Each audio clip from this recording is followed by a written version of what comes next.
Healthy boundaries. So, relationships are a natural and very necessary part of life, but they can be challenging at times, and we can find ourselves in really unhealthy relationships. Relationships from bosses, acquaintances, romantic partners, these all have the potential to enrich our lives or bring more enjoyment to our lives. But these same relationships can actually cause discomfort and even harm sometimes. So, getting clear on our healthy boundaries is important, and they are ever changing. So, that's something to keep in mind. They're not always going to be a firm set of boundaries that work all across the board. You're going to find yourself in different situations with different people, and your boundaries are going to be learned as you go.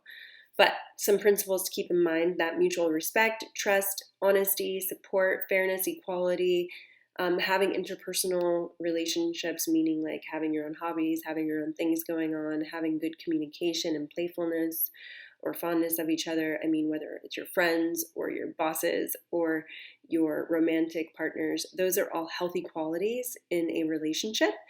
And these are important things to keep in mind when you are forming boundaries, because you need to know what unhealthy relationships look like.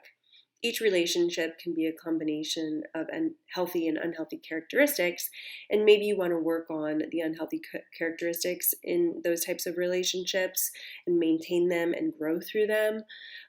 So I'm not going to tell you to just stop all unhealthy relationships, and that is a personal choice of which relationships you want to stop and which ones you want to cultivate and grow through. But there are some interesting rules to be aware of. So let's talk through them. At times, relationships will have some flawed characteristics, and you can either try to work through them, or you can realize that they're putting too much stress on you in the relationship, and the relationship maybe needs to go and needs to terminate. So examples of unhealthy relationships are maybe putting one person before the other and disrespecting or neglecting self. Feeling pressure to change self or the other person, feeling worry that there are so many disagreements, feeling pressure when the other person is trying to change you, justifying actions of where you've been, who you've seen, feeling obligated to have sex or forces you to have sex, feeling a lack of privacy, refusing to use safe sex methods, arguing or conflicting situations that are not met fairly or agreed upon fairly, experiencing yelling or physical violence during any kind of arguments, when there's an attempt to control or manipulate each other, noticing that your partner attempts to control you with how you dress, or maybe that person is criticizing your behaviors. They're not spending time with you, or you're not spending time with each other in a fair kind of way. There's no common respect for you having your own friends.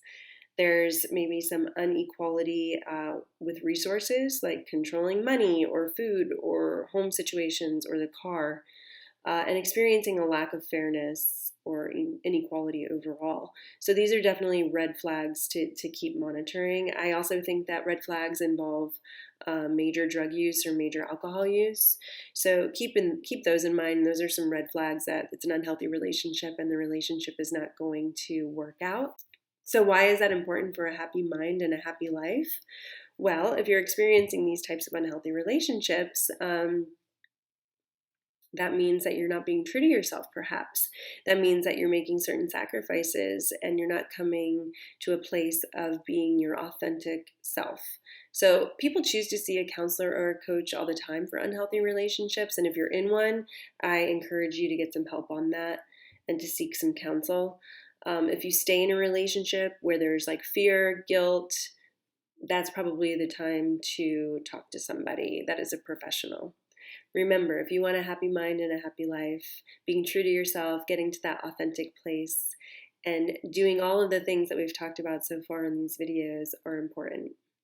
So in order to be in a healthy relationship, you ought to be taking care of yourself and feeling like you're exhibiting a good, healthy self-esteem, which is independent of the relationship, maintaining and respecting each other's individuality, maintaining relationships in your family and with your friends, having activities that are apart from one another, You're able to express your feelings and opinions without fear of consequences. I'm going to run out of fingers.